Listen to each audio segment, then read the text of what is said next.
All right, so this is a reading of The City of My Dreams from the same book. I dream of enrolling in the prep school in Budapest, the capital city.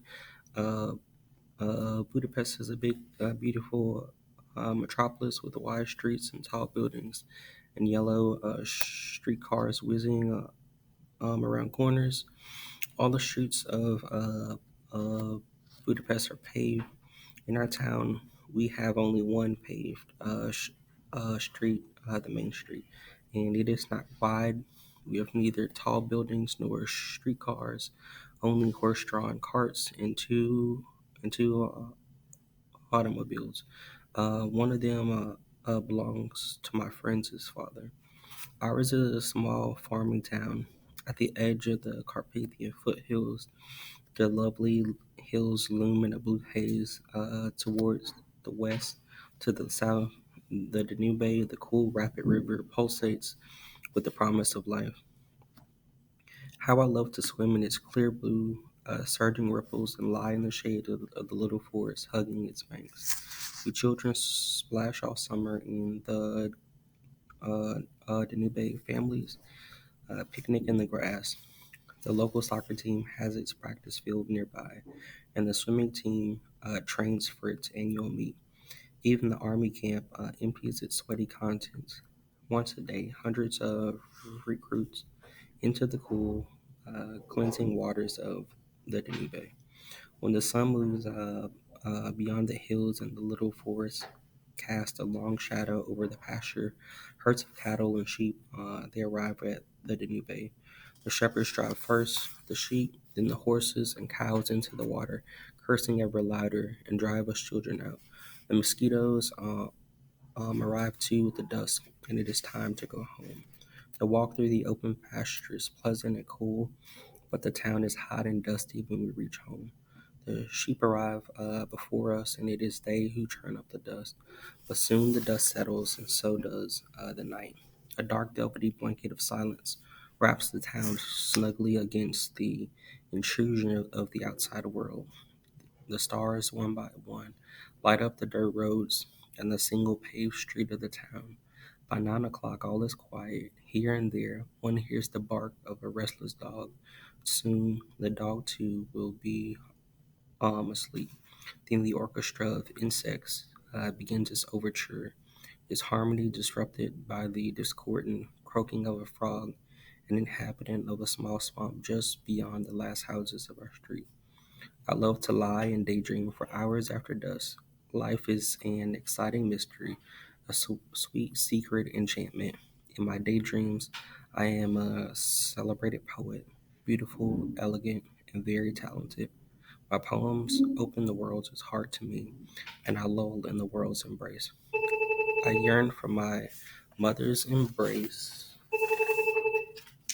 Yeah. Mhm.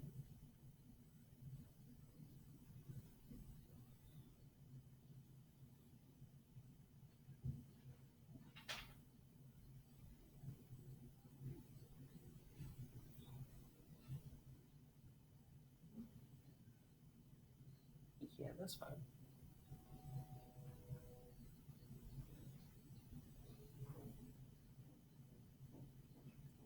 Okay. All right. Thank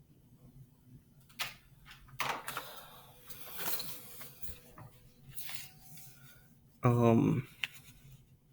I yearn for my mother's embrace when on Sabbath mornings my friend Bonnie and I join our mothers in the synagogue. Mrs. Adler takes Bonnie in her arms and calls her mein Schönheit, my beauty in German. Mrs. Adler always says German endearments to Bonnie. Mommy only greets me with hello and a smile, no hug, and no words of endearment. That's all nonsense. Mommy would respond to my complaint. Do you want me to call you my Strongheit? Bonnie's mother makes a fool of herself. Why, everyone can see how plain looking her daughter is. What does it matter whether Bonnie is pretty? I care only that Bonnie's mother thinks she's beautiful. And what about the hug? I don't believe in cuddling. Mommy explains with a smile. Life is tough, and cuddling makes you soft. How will your how will you face life's difficulties if I keep cuddling you? You're too sensitive as it is. If I would keep you in my lap, you'd never want to get off. You'd become as soft as butter, unable to stand up to life challenges. Mommy's explanations are unconvincing. I believe she does not hug me because she does not think I am huggable. I believe she does not call me beautiful because she does not think I am pretty. I am too tall and ungainly. My arms and legs are too long, and I keep unsetting things when I carry a tray of drinks. Mommy shouts at me not to walk so clumsily. That's the reason why everything spills. Look at Eva. She's a year younger than you, yet how deftly she carries a tray. Or I was in your friend Julie's house yesterday. You should see how skillfully she helped her mother serve. Or see your brother Booby. He's a boy, and see how much more he helps out and how much better he is around the kitchen. This I know is a secret of my mother's disapproval. My brother, he is the favorite. He is good. He never answers back, my mother says, and never asks. Why do I have to? Whenever she tells him to do this or that, why can't I be like him? Why can't I look like him? My brother is a good looking, and I am not. I'm far from being pretty. He has curly hair and I don't. My hair is straight. There's not even an inclination of a wave. What a shame. I hear my mother say to a neighbor, who needs such good looks in a boy? I mix these two up. My son should have been the girl, and my daughter, her looks would be fine for a boy. And there is another thing. My brother Booby looks like uh, my mother's is four brothers. Mommy refers to them as my beautiful brothers. The three words is one. Booby talks like them, he walks like them, and he acts like them, and he is brilliant like they are. I am like my father's family. They are okay, but they are less dazzling. They are made of a much plainer fabric. Booby has ability, and I only have ambition. You see, I get good grades because I like to study, but my brother gets good grades because without ever opening a book, mommy's very proud of him. Daddy praises me for my ambition. He says ambition is sometimes more important than ability. You can sometimes accomplish more with ambition than ability. I wonder, does the fact that I have ambition mean that I have no natural ability or talent? How will I ever become a celebrated poet without talent?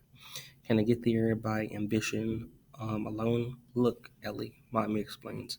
You have a pretty smile, and when you smile, your face becomes quite pretty. Whenever you meet people, say uh, hello with a smile, and people will take you for a pretty girl.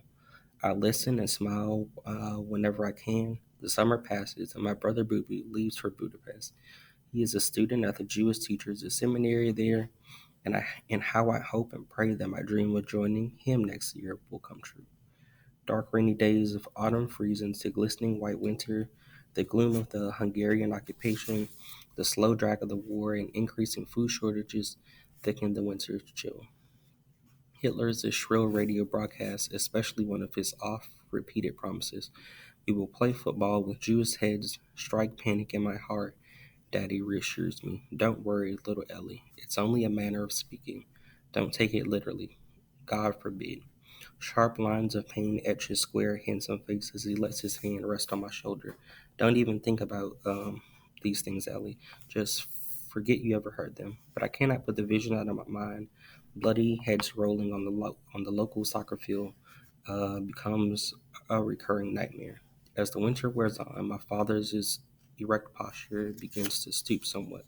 His silence becomes longer, and the shadows under his cheekbones deeper. Ever since the Hungarian occupation 3 years ago, when our business was confiscated, Daddy has become more and more distant. His famous wit has become caustic, his laughter a rare treat. He seems to derive pleasure only from study, and the endless winter evenings find him poring over huge folios of the Talmud. On my birthday, February 28th, the snow starts to melt.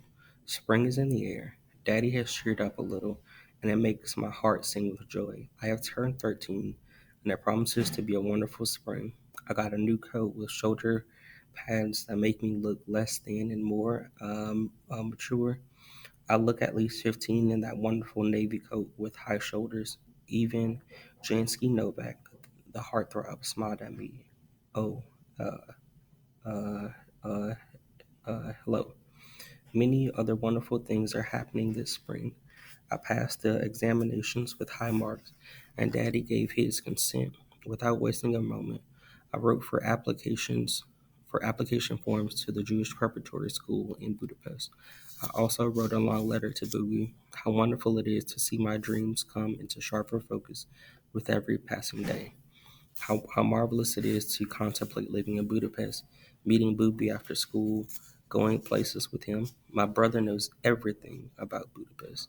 That night, my daydreams are not laced with painful longing, they are anticipatory and real, and I fall asleep in a glow of happy excitement. There's a sharp knock on the window near my bed. In the next room, my parents are stirring. They are here. Again, my father says in hushed tones. I wonder what they want this time. Please be polite to them, Mommy whispers. It's always better to be courteous, even if they are rude. Please, we must avoid trouble. I can hear Daddy unbolt the storefront door. Now there is pounding at the rear entrance of the house. I hear Daddy quickly rebolt the door and hurry to the back of the house. I hear Mother's footsteps following him. The illuminated clock says 2:30 a.m. They always come unexpectedly in the middle of the night. The Hungarian military police.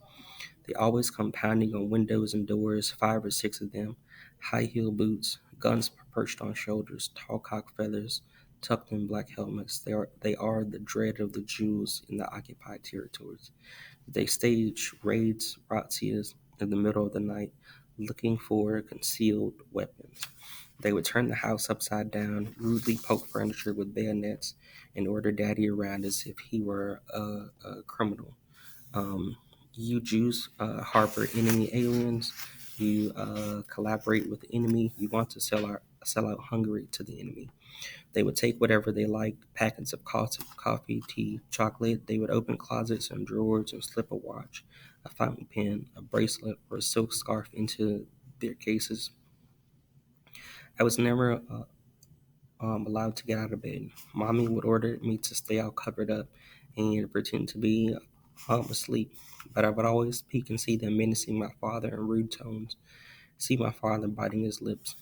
My father is a tall man, but they would be taller in their feathered helmets. My father is slim, and they are sturdy.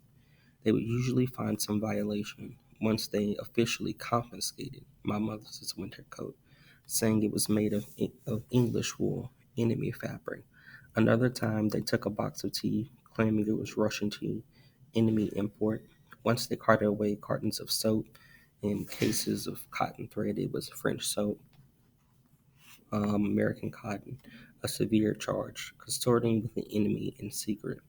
A summons for the violation was left on the dining room table. My father had to appear at the police station the next morning, uh, politely answer an endless row of absurd questions, and sign a confession to the crimes he committed, concealing English wool, French soap, American cotton, Russian tea under Hungarian labels. The fine was steep. Sometimes they detained my father for days. We lived in agony. Are they torturing him? Will they release him alive? There are voices in the kitchen. Why are they staying in the kitchen so long? Against my mother's orders, I tiptoed to the kitchen door and peered through the curtains. There, right in the middle of the kitchen, stands my brother, face flushed, talking excitedly to my parents. No one else is in the kitchen. Where are the police? Booby. My surprise and joy knows no bounds. I rush into the kitchen, barefoot, hugging him. Booby.